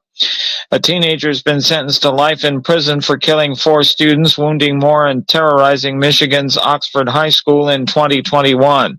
A judge Friday rejected pleas for a shorter sentence and ensured that Ethan Crumbly, 17 years of age, will not get an opportunity for parole. On Wall Street, the Dow up by 130 points, the Nasdaq rose 63, the S&P advanced 18, oil up to 71.23 a barrel. This is SRN News. I sure like to brag about good local businesses. Franklin Plumbing and Drain Cleaning is a great local biz. Josh and his team stress customer service as their top priority. Franklin Plumbing and Drain Cleaning came out to my house. I had a toilet that wasn't working right, a garbage disposal that died. They came out right on time, told me everything they were going to do, and explained the price of each repair before even bringing in the tools. I knew exactly what I was getting and exactly what it would cost. Their prices are fair. Their team is courteous and professional. Plus, they did a great job fixing what needed fixing in my home. I am very careful about making any recommendations, and I'm thrilled and confident to suggest you call Franklin Plumbing and Drain Cleaning for any plumbing needs. If it's a repair or to replace something, if it's that tankless water heater that you've always wanted to give you that endless hot water and save you some money. They unclog drain and sewer lines and so much more. Online, you'll find them at franklinplumbing.sc.com or just give Josh and those great folks a phone call, 799-2222. That's 799-2222, and tell them you heard about them from here at The Point. Have you ever walked in and looked at how beautiful a Lexington Discount Homes manufactured home really is? For more than 35 years, Lexington Discount Homes has helped families find home ownership with phenomenal customer service and a selection that fits your needs and your wallet. They have a huge variety of homes and prices. Come by and visit us at 1847 Augusta Highway or take a virtual tour online at lexingtondiscounthomes.com. That's lexingtondiscounthomes.com. Hey, honey, I know you're taking some meds for cholesterol. I was reading that if you're on these medicines, you should also be taking some CoQ10. Actually, our pharmacist mentioned that to me already. He called me the other day, and we went through each of our medications together. Really? He called you? Yeah, he asked if I was having any side effects, recommended supplements that could help me, and let me know the risk of mixing certain drugs. Wow. I'm happy to know that True Pharmacy is thinking about us. True Pharmacy, 1628 Charleston Highway, 3217 Divine Street, or visit truerxsc.com. Hey, it's Jay with the Cigar Militia, Columbia's premium cigar store. I am here to help you. How hard is it to come up with some gift ideas for Dad? Well, first get Mom's permission and then stop by and see us. And we don't just have cigars, we have all the accessories, lighters, cutters, ashtrays. Come in and check out our huge humidor. And did I mention we also have very comfortable leather chairs that you can sit in while you enjoy your cigar or pipe? We're at 1410 Colonial Life Boulevard. Hey, y'all, this is Ted from Flight Deck Restaurant. During this holiday season, families and friends like to get together to celebrate Christmas. If you need a space to host your event or your family get-together, Flight Deck Restaurant can help. We can accommodate parties from 10 to 100, everything from setup to cleanup. Now, most importantly, during this wonderful Christmas, we at Flight Deck and our families want to thank our Father in Heaven for sending Jesus to be our Lord and Savior. Thanks, y'all, and may God bless you, and may God bless America. Merry Christmas.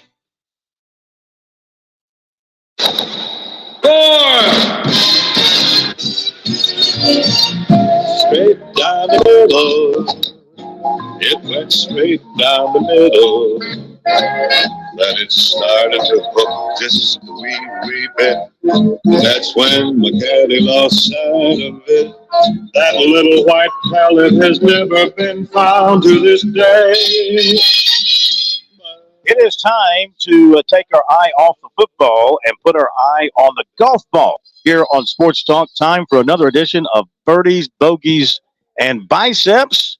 We got the birdies, George Bryan. We got the bogeys, that's me. And Robbie Thames has got the biceps, but the biceps are with him at a Christmas party tonight that neither George nor I happen to be invited to, nor anybody else in our studio tonight. George, welcome in once again to the program. It's great to have you with us. Hope you had a terrific week. Yeah, and I love this time of year. It's holiday season. It's also the training season And I got to tell you, we can't let Pat get too comfortable. And if he's gnawing on a sandwich, we'll give him a second to take a breath because we're going to bring him in. There's a lot to talk about, whole bunch to talk about. But Pat brought up that Robbie used the term he was arm candy tonight at the that's right. his Christmas party. Yeah, so Pat gave me the news. Robbie didn't, and I like the way that sounds. Arm candy for his girlfriend. Well, now that makes it sound like Robbie's better looking than his girlfriend. I'm sure it's got to be the other way around. If he's the arm candy, as Pat put it, now that's how Pat described it, not me. I would never describe a man in that way, but that's how Pat did it.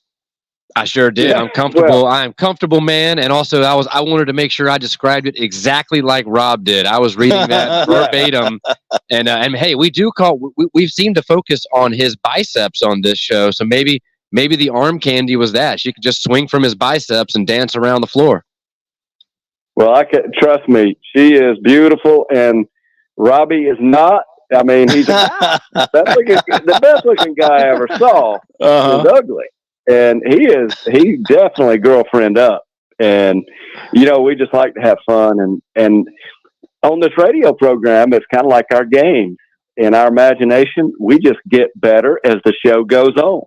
And as the season goes on. And it's holiday time of the year. And it's the training season for golf, a little bit of an off season. We got a lot to talk about tonight with John Rahm making his announcement, and I've got a number of texts. I got emails. I got tons of comments about, everybody's got their opinion.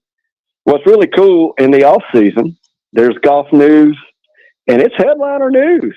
So, John Rahm, I don't think he's got the ranking right now to be number one in the world, although he is, in my opinion, the best player in the world. That's big golf news, but it's sport news too. Kind of shook up the sports world because from reading a little deeper into the story, he had been willing to hang in with the PGA and stay on the PGA Tour. Of course, he was making buco dollars by winning tournaments and all that, but he was expecting, they've been telling these guys they're working on a deal with Live Golf to form an association by the end of this year. That's the deadline, December 31st. And the Saudis are supposed to funnel in hundreds of millions of dollars into the PGA to be shared with their players, etc. That's the carrot they've been dangling. But from what I've read,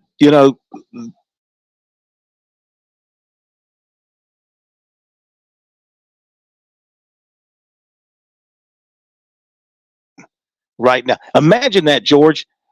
He's going to cross the $500 million mark in guaranteed earnings from the people there at the Saudi fund that's funding Live Golf. I mean, that's insane. But you're talking about a group of people, an organization that have no limits on the amount of money. What's $500 million to these folks? They have no limit as to how much money they can spend on somebody.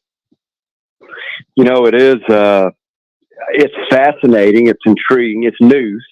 It's not great news. It's news, and they're out there. You've heard any news, and that happens to golf could be good news. Golf, I think it's the greatest game out there. It's really cool that these kind of things that are happening, it will bring more attention to the game, which I think deserves it. It's the only game you can play for a lifetime, and there are folks that we can hit a golf shot. You, I, Pat, Robbie, anybody out there listening can hit a shot, one shot, just square in the middle of the club face that can match the very best shot. Well, maybe not the longest, but center is center. And a ball that flies through the air as designed is a great shot. We can do it just like the best in the world. Now, we can't probably do it as consistent. But you can't go out. I don't care where you are, football, baseball, basketball, soccer. You can't even take a step like the best at those games. Not one step anymore. It's done. But in golf, we can feel it, taste it, touch it. So it is extraordinarily unique. Now let me throw a couple of examples out there, George. Let's talk about this for just a moment. You bring up an interesting question. So let's just say I'm in an NBA game, all right? And let's just say that, yeah. Ouch. You can't take it. let's just say I'm in an NBA game and I have the basketball and I'm being Michael Jordan is guarding me, okay? And I make a move and he fouls me. Okay, now look, I'm not going to out-jump Michael Jordan. I'm not going to get my shot up over him, and I'm not going to be able to defend him in any way possible. But if you foul me and put me on the foul line for 2, just like Michael Jordan, I can make a free throw. Now, put me and Tiger Woods on a par 3. Put me and Tiger Woods on a par 3, 165 yards, the pin, center of the green, no water, one bunker to the left, out of play. I can par it, just like Tiger Woods can par it. See what I'm saying? Yeah. Let me just throw this at you. You couldn't even take the inbound pass if Michael Jordan was on the court. There's no way. And if you turn, you would not take a step, and he would not foul you. You would not have a chance to do anything with that basketball. Trust me. I would get Larry Bird. I would get Larry Bird to set a high pick for me off the elbow. I would. He just turned 67 yesterday, by the way. Talk about beautiful men. That is the most beautiful man on the planet, Larry Bird. I've always felt that way. Now this is really going sideways. Now wait a minute. You thought it was weird for me to say arm candy, and now you're sitting here talking about how beautiful Larry Bird. He had a beautiful jump shot, but the man is so far from that. Oh, that was foul. It's all in your perception. It's all in your perception. All right, but let's go back to the golf thing. Now, I will say this. Many years ago, we had an opportunity to go out to what is now Cobblestone, used to be University Club. They had an event, and they brought in Chip Beck, Mr. 59. Okay? Remember him, Chip Beck? Wonderful guy. I spent all afternoon with him. 1992. Absolutely wonderful guy. Yeah. So we got the media out there. This goes back to what I'm talking about. And so we all go to the par 3. I think it's the par 3. It would be it was the one over water. I can't remember what the number, but it's a par 3 out there. And he was going to play with everybody on this par 3. So this is what I'm talking about. And so he hits his ball, of course, and he hits his ball over the water, lands maybe 10, 15 feet from the pin. What do you think I did, George, when I got up there? What do you think I did? You knocked it inside his ball. No, I hit about 3 feet behind the ball, and it dribbled off the tee box down towards the lake.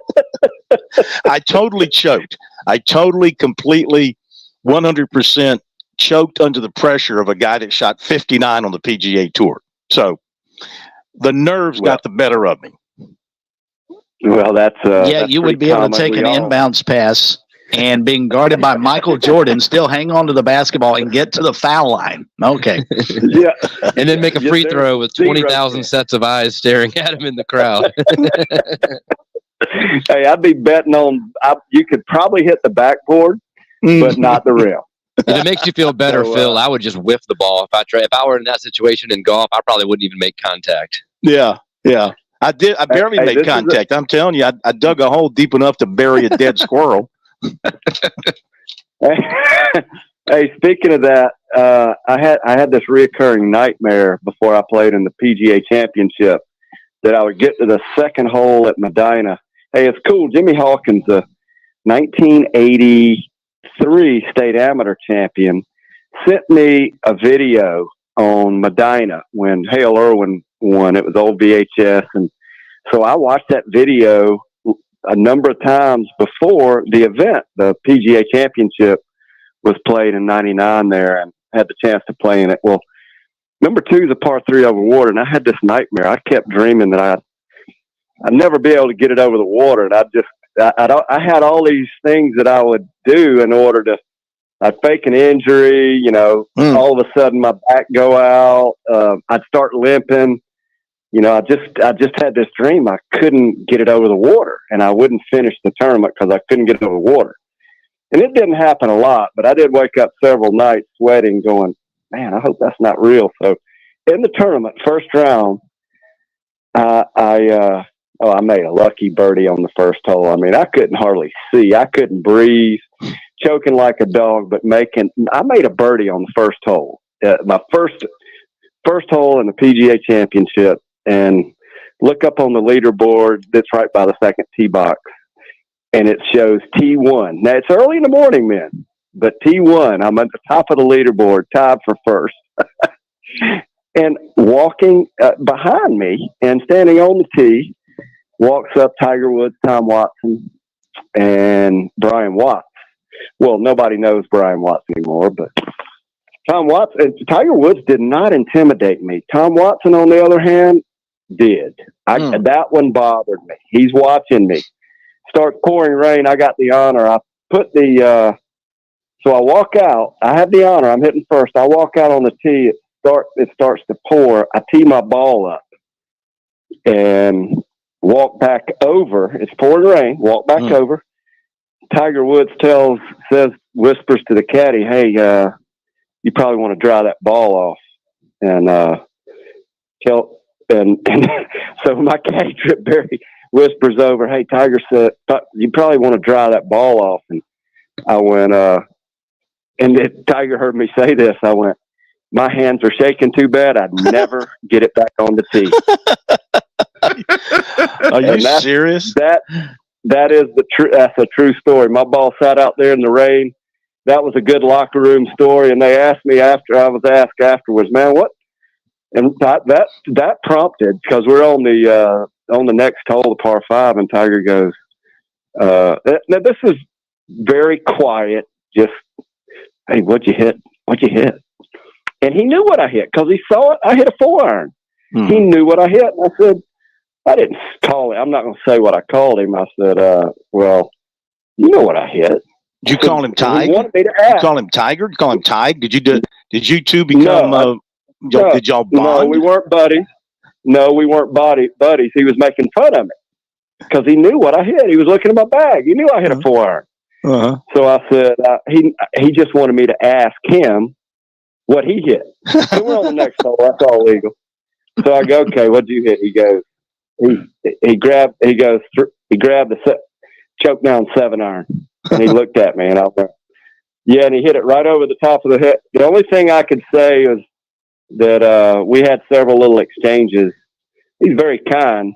Yeah. But you mentioned choking and situations, and nothing like this game of golf, not this time of year. And I am quite disappointed to know that John Rahm goes to LIV. And the biggest disappointment is that we won't be able to see him all the time. But I will tell you, hey, we've had PGA Tour players on our show. Nobody really knows what's going on right now. Nobody. We had one on just a couple of weeks ago, a PGA Tour player, and he right there with you and I. He couldn't say what was going on. We really don't know. And I've read articles.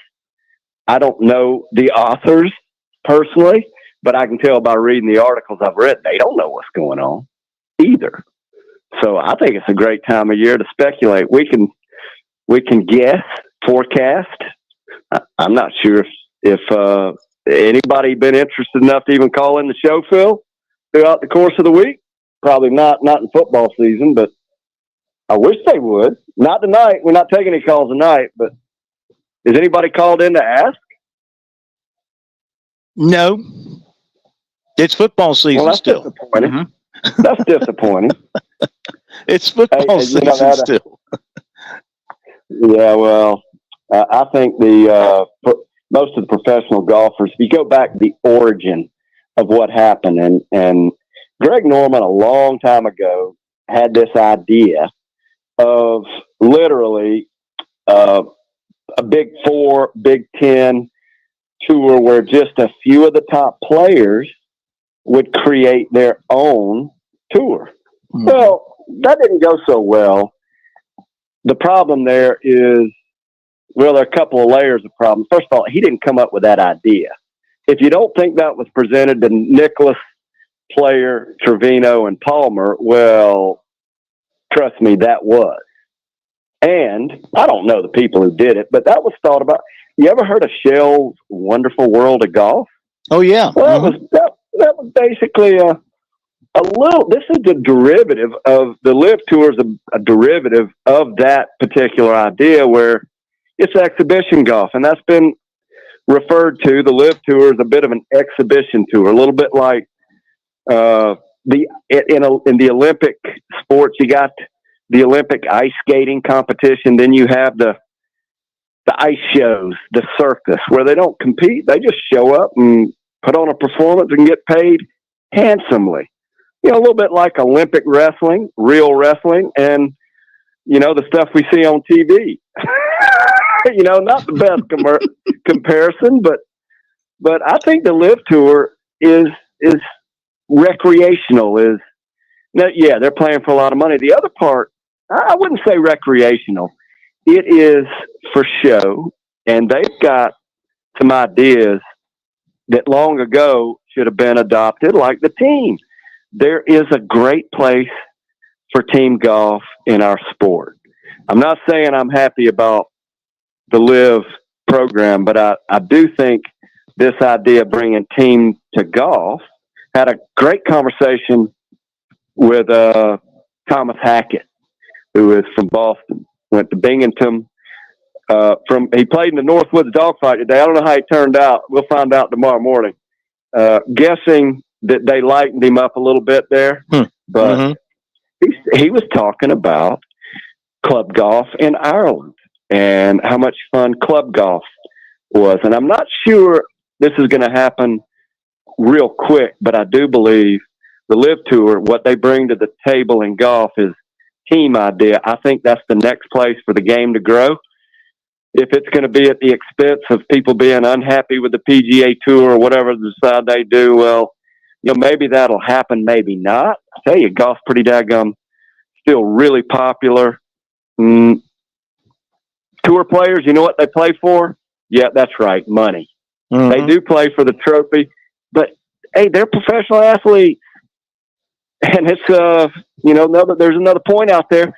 How do we know that this outside agency, how do we know how much they already own of the current companies that sponsors our PGA Tour right now?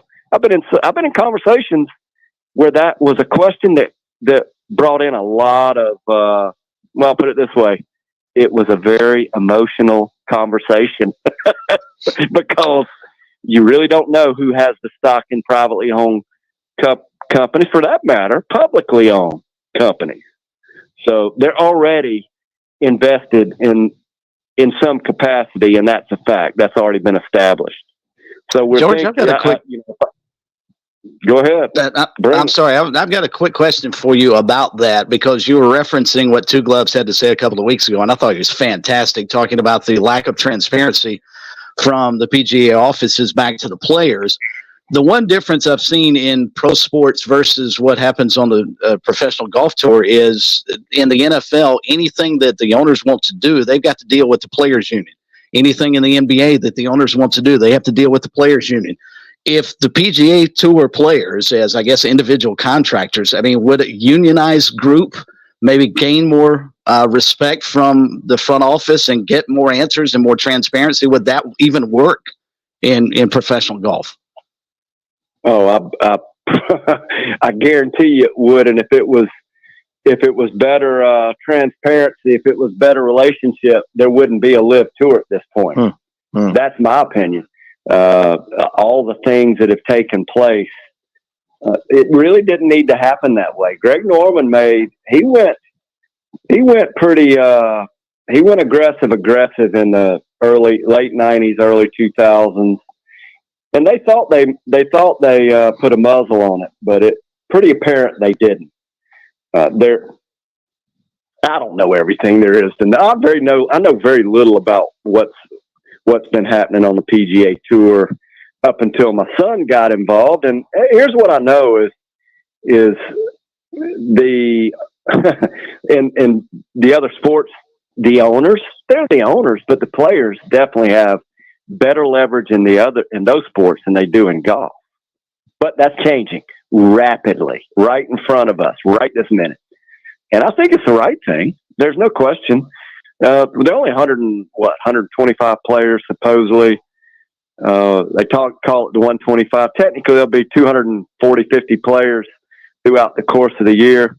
I'm not real sure they have been fair to the people in the 2 to 210 category. I picked up a conversation from a dad last week at the qualifier. I called you guys last Friday at night, and one of the parents whose son got injured, a lot like Wesley, he was not treated real fair by the PGA Tour with the major medical, and he was really vocal about it. Not mentioning any names. I will tell you that after hearing his side and at least what took place, I was appalled. I was like, are you kidding me? That, it's one of those things that maybe the top 4, 5, or 10 players, they get a lot of special treatment. That player at number 201, 204, 210, I'm not so sure. All you got to do is, hey, check out last year's 210 and see how he was treated this year, the year before last to last year. And I think those are some of the things, not that I know everything. I know that there's some injustice going on, that the ship's getting ready to right in a better direction 2024. George, that's a good guess. Sorry, real quick, if I may, just we only got about 2 more minutes. It was short. It was announced, whether this was coincidence or not, within a couple hours of John Rahm's announcement that he was leaving the PGA for the Live Tour, Wells Fargo made an announcement that it would no longer be sponsoring the annual event up in Charlotte, which we've all grown to love, especially it's only an hour and a half up the road. They were directly citing the rising costs and demands from the PGA Tour, including the PGA Tour insisting on sponsors covering a major percentage of the purses in these new signature events that Jay Monahan has instituted to try to compete with the Live Golf. That's a major, major sponsor. Big loss for the PGA Tour. Do you think that this is just the beginning? Could we potentially see more sponsors start to pull out? I don't think there's any question. So the way that they've set this tour up, there's a lot of favor towards the top players, and they're going to play a limited schedule because they can. And, I would, what I'm going to do is try to get some of these players, get a few players on over the holidays. So if you're out there listening, kind of curious, understand I'm going to make some requests. I'm not sure they'll honor it, but we'll try to get some current and even former PGA Tour players to join us. I want to say this real quick. A student of yours, a place kicker, Chase Klein from Chapin, was added to the roster. He's going to Western Carolina to play golf. He's going to kick in this game tomorrow. He's a +3. He's one of yours. Well, I tell you what, he's his own coach and teacher. He's a great athlete, and that's awesome. Congratulations, Chase. Thank you, George. Have a great weekend, everybody. See you tomorrow on the broadcast.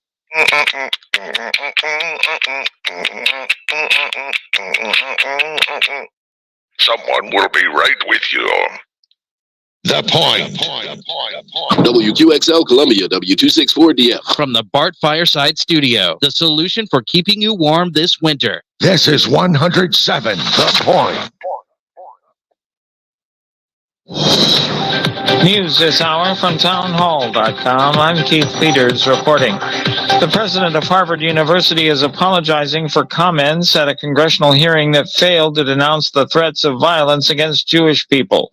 Correspondent Jackie Quinn reports. Harvard's president Claudine Gay tells the Crimson student newspaper she's sorry she failed to properly denounce threats of violence against Jewish students, saying she got caught up in a heated exchange on whether calling for the genocide of Jews violates Harvard's code of conduct. At Tuesday's House Education Committee hearing, she drew ire when she said it depended on the context. The presidents of MIT and the University of Pennsylvania are also under fire for similar responses. Wealthy donors and some members of Congress are calling for their resignations. I'm Jackie Quinn. Hunter Biden's been indicted on 9 charges in California, adding to the gun charges in a special counsel probe. Correspondent Norman Hall reports. The new charges, 3 felonies and 6 misdemeanors, come in addition to federal firearms charges in Delaware alleging Hunter Biden broke a law against drug users having guns in 2018. He had been previously expected to plead guilty to misdemeanor tax charges as part of a plea deal with prosecutors who said he failed to pay taxes on $4 million in personal income in 2017 and 2018. Congressional Republicans have also pursued an impeachment inquiry into President Biden, claiming he was engaged in an influence peddling scheme with his son. The House is expected to vote next week on formally authorizing the inquiry. I'm Norman Hall. On Wall Street today, the Dow Jones Industrial Average up by 130 points. The Nasdaq rose 63. The S&P advanced 18. Oil up to $71.23 a barrel on the New York Mercantile Exchange. More at townhall.com. Relief Factor, pain relief that's natural, pain relief that works, and pain relief that attacks the source of the pain.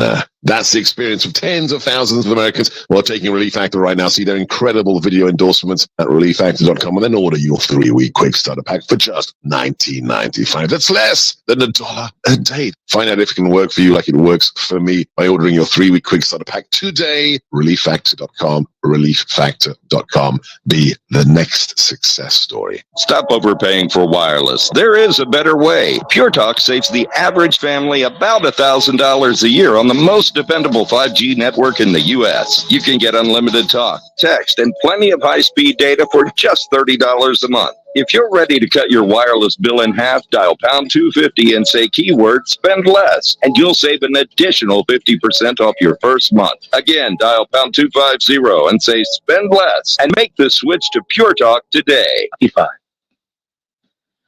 Well, it was a bullish end to the week for all of the markets. Stocks ended the day with big gains. We hear more on the story from correspondent Seth Sutel, reporting from New York City. Wall Street climbed to its highest level in 20 months following a stronger than expected report on the job market. The S&P 500 rose 0.4% Friday for its 6th straight week of gains. That's the longest weekly winning streak in 4 years. The Dow rose 130 points. That's about 0.4%. The Nasdaq Composite also gained 0.4%. Treasury yields rose sharply following the report, which said that U.S. employers added more jobs last month than economists had expected.